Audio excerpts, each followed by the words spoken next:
Lo has vuelto a hacer. Estás parado directamente frente a alguien que has conocido al menos 3 veces, quizás 4, y su nombre simplemente no está. No está en la punta de la lengua, no está en ningún lugar accesible. Simplemente está ausente de manera limpia y total, como si nunca hubiera sido archivado en ningún lugar del cerebro. Y lo peor no es ni siquiera el olvido en sí. Lo peor son los siguientes 12 segundos de teatro improvisado que estás a punto de ejecutar, angulando tu cuerpo sutilmente, esperando con desesperación que alguien más en el cuarto diga su nombre primero, o que le suene el teléfono, o que el edificio se incendie. Todos hemos estado ahí, sí, pero las personas que hacen esto con mayor frecuencia, que olvidan nombres de manera crónica y consistente, no son descuidadas ni rudas, y casi con certeza no son tampoco inteligentes como silenciosamente han llegado a creer. Hay algo muy específico ocurriendo en sus cerebros, y una vez que lo entiendas, nunca vas a sentir culpa por ello de la misma manera. Empecemos por lo que ocurre cuando conoces a alguien. Tu cerebro está haciendo una cantidad enorme de trabajo simultáneamente. Lee el rostro de la otra persona, registra el tono de voz, calcula el contexto social, evalúa si esta persona te cae bien o si tú le caes bien a ella. Piensa en lo que se supone que debes decir a continuación. Tu memoria de trabajo, el espacio de almacenamiento temporal en tu corteza prefrontal, está básicamente haciendo malabares con 6 cosas a la vez. Y en ese momento exacto de caos cognitivo, alguien te entrega un sonido arbitrario, su nombre. Hola, soy Kevin. ¿Kevin? ¿Bien? Kevin no significa nada, no se conecta a nada que ya conozcas, no activa ningún concepto, ninguna imagen, ningún sentimiento, ninguna asociación. Simplemente está ahí, aislado, en un cerebro que francamente está demasiado ocupado para cuidarlo. Los psicólogos tienen un nombre para por qué ocurre esto. En 1987, los investigadores McWhinney y Ellis publicaron un estudio fascinante que demuestra lo que ahora se conoce como la paradoja del panadero. Le dijeron a un grupo de participantes que una persona en una fotografía era panadera de profesión.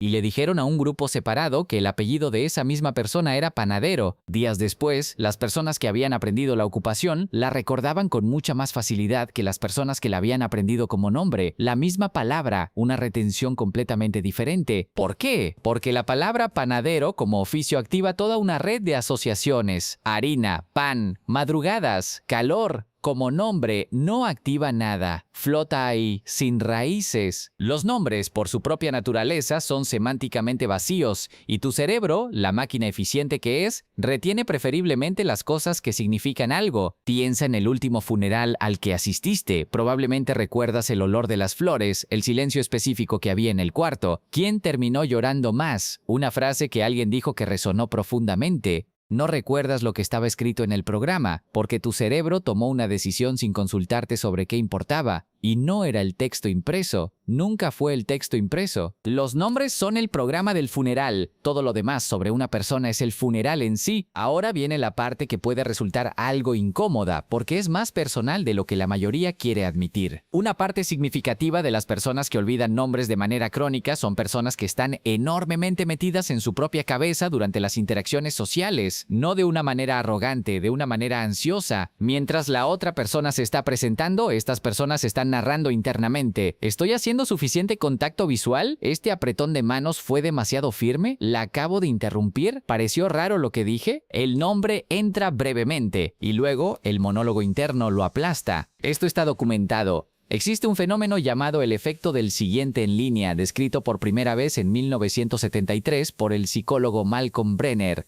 Lo que encontró es que las personas que estaban esperando su turno para hablar en un grupo, anticipando lo que iban a decir, mostraban una memoria dramáticamente reducida para lo que la persona inmediatamente anterior a ellas había dicho, porque en su cabeza ya habían avanzado. Ya estaban preparando lo siguiente, se estaban editando a sí mismas en tiempo real. Y las personas que viven con ansiedad social o incluso con una autoconciencia simplemente muy activa, están básicamente atascadas en ese modo permanentemente, nunca del todo aquí, siempre medio paso adelante lo que viene. Lo que significa que en el momento exacto en que alguien les ofrece su nombre, ya están en otro lugar. Si eso eres tú, aquí está el reencuadre que importa. No tienes un problema de memoria, tienes un problema de preocupación. Son cosas muy diferentes. También hay algo que vale la pena decir sobre las personas en el otro extremo de esto, las personas cuyos nombres son olvidados, porque el dolor emocional de ello es genuinamente real y sería injusto fingir lo contrario. Que te olviden el nombre, especialmente de manera repetida, aterriza como un mensaje pequeño pero punzante. No importaste lo suficiente como para quedar grabado, así es como se siente. Aunque esté completamente equivocado, eso es lo que el cerebro escucha. Pero la persona que olvidó tu nombre probablemente pensó en la conversación que tuvieron después. Recuerda lo que dijiste sobre tu hermana o la manera específica en que te reíste de algo. Tal vez tenías una perspectiva inusual sobre algún tema que se les quedó grabada. Estaban ahí. Simplemente no estaban del todo ahí para la parte del nombre. Y esto es lo que la mayoría de las personas malentiende fundamentalmente sobre la memoria. No es una grabación. Tu cerebro no almacena experiencias de la manera en que un disco duro almacena archivos. Almacena impresiones, emociones, patrones, fragmentos y prioriza sin piedad. Alta carga emocional, almacenado. Sorprendente, almacenado. Conectado a algo que ya conoces, almacenado. Una sílaba arbitraria entregada en el momento exacto en que estabas ocupado intentando parecer normal frente a un desconocido. Buena suerte. Las personas que olvidan nombres con facilidad frecuentemente tienen algo más en común. Tienden a ser pensadores altamente asociativos. Su memoria es profundamente contextual. Recuerdan historias y sentimientos. La expresión en el rostro de alguien cuando dijo algo que importó. La textura de una conversación. El tono emocional de un momento. Pregúntales qué llevaba puesto alguien en una fiesta hace 3 años y podrían decírtelo. Pregúntales el nombre de la persona parada junto a ellos en esa misma fiesta, en blanco, porque su cerebro estaba catalogando absolutamente todo menos la etiqueta. Esto no es un defecto de la mente, es una arquitectura particular, una que está francamente más adaptada para la narrativa, para la sintonía emocional, para el tipo de escucha que hace que las personas se sientan genuinamente comprendidas,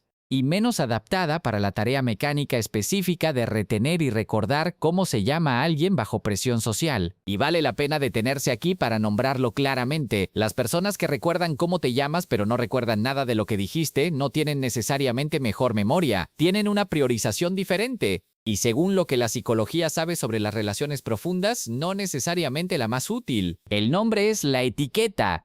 Lo que las personas altamente asociativas recuerdan es el contenido. Ahora bien, nada de lo que hemos dicho significa que no debas intentar mejorar en esto. Hay técnicas que funcionan y funcionan porque hacen manualmente lo que tu cerebro se niega a hacer de manera automática, construir la asociación que no estaba ahí de forma natural. La primera es la repetición inmediata. Cuando alguien te dice su nombre, repítelo en voz alta en la siguiente oración. Mucho gusto, Kevin. No lo digas de manera forzada, úsalo naturalmente. Eso construye el primer lazo entre el sonido y la experiencia de haberlo conocido. La segunda es la conexión visual. Asocia el nombre con alguien que ya conoces con ese nombre, con un rasgo físico de la persona, con cualquier imagen concreta que el nombre evoque. Estás construyendo un puente entre Kevin y algo que ya tiene un lugar en tu paisaje mental. La tercera es la pregunta de seguimiento. En el transcurso de los primeros minutos de conversación, usa su nombre una vez más de manera natural. Cada uso construye la conexión un poco más. La cuarta es la escritura posterior. Si la interacción fue importante, después de que termina, escribe el nombre junto con 3 cosas que recuerdas de la conversación, no para estudiarlas, solo para que el cerebro archive el nombre junto con contenido que ya tiene peso emocional. Ninguna de estas técnicas cambia cómo está configurado tu cerebro, pero te dan herramientas para trabajar con esa configuración en lugar de contra ella. Pero la espiral de vergüenza, la creencia silenciosa y de bajo grado de que olvidar nombres te convierte en una persona desconsiderada, en alguien que pasa por el mundo sin realmente registrar a los demás, esa parte está equivocada. Y vale la pena decirlo claramente porque muchas personas la cargan durante años sin nunca examinar de dónde viene o si es siquiera verdad. No eres ausente ni desdeñoso. Eres alguien cuyo cerebro prioriza de manera diferente, que a veces es secuestrado por su propio clima interno. Y que a veces falla en la única cosa menos interesante sobre una persona, el sonido arbitrario que sus padres le asignaron antes de que hubiera hecho nada que valiera la pena recordar. El nombre siempre fue lo de menos. Lo que recuerdas de las personas, lo real, la textura de quiénes son, eso todavía está ahí. Ha estado ahí todo el tiempo. ¿Tú eres alguien que olvida nombres con frecuencia? ¿O conoces a alguien así? Cuéntanos en los comentarios. ¡Hasta la próxima!